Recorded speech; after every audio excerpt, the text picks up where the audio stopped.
Mga kababayan, habang tayo pauwi na at inabutan tayo ng gutom, nagugutom na po ako eh. Medyo malayo pa po sa ang bahay. May nadaanan akong isang puno. Itong puno na ito ay masarap yung kanyang bunga. Titingnan ko po kung may hinog na po mga kababayan.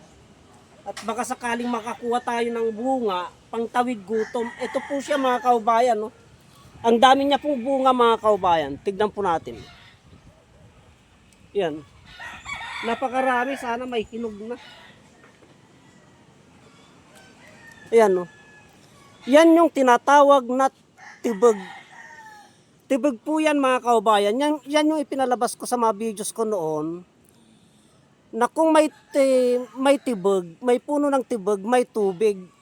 Ibig sabihin, yung lugar na ito, matubig po ito mga kababayan. Yang tibag na yan, napakasarap pang bunga niyan mga kababayan.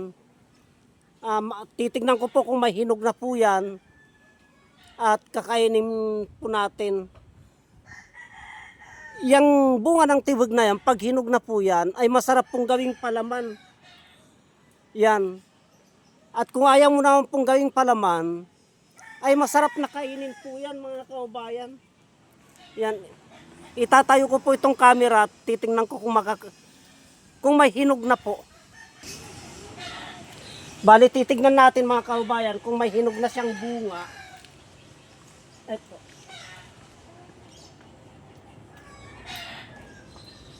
Hilaw pa po siya mga kababayan. Bali hilaw pa po siya mga kababayan. Wala pa pong hinog na bunga.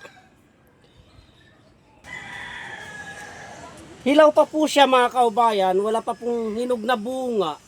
Pag hinog na po itong bunga nito, ay napakasarap pong gawing palaman ito. Iluluto po yan, babalatan po yan, at gawing palaman.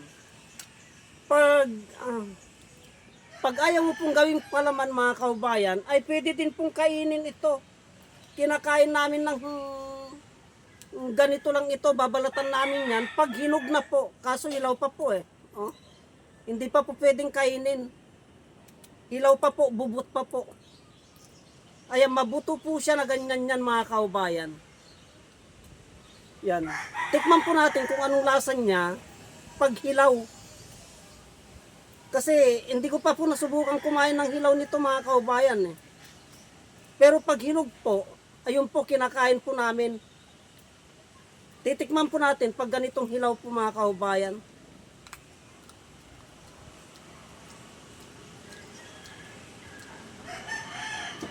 Mapait-pait po siya.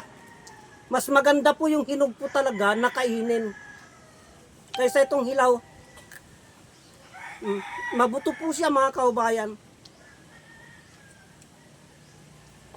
Ang tabayanan nyo po, ang pagkuha ko dyan, pag yan po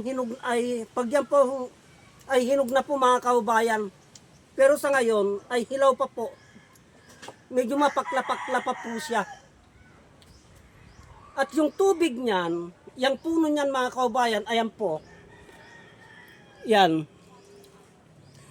Yung tubig niyan, yung puno niyan, ay may tubig. Diyan kami kumukuha ng tubig na inumin pag kami po ay nasa kabundukan. Yung tubig po niyan, eto, tinatapyasan po namin yan. Pagkatapos sinasauran po namin ng tubo. Sa sauran po namin ng tubo yan, magdamag po yan mga kaubayan. Aagos pang tubig niyan. Ganyan po kami kumuha ng tubig niyan. At yung tubig po niyan mga kaubayan ay may kakayahan po yan na gumamot ng UTI at kidney stone. Masarap po ang tubig niyan. Kaya pinamagatan ko po ito noon, kung may tibag, may tubig. Ganyan po yan mga kaubayan. Ito. May benepisyo po tayong nakukuha dito sa tubig ng tibag bilang panggamot ng karamdaman. Kaya wag po nating baliwalain ang kakayahan ng tibag na yan na panglunas sa mga karamdaman. nakakain na nga, masarap na pagkain na nga, gamot pa sa karamdaman. Marami pong pakibahagi naman po itong videos na ito mga kaubayan para malaman po ng iba ang kahalagaan ng tibag bilang panglunas sa karamdaman at pagkain.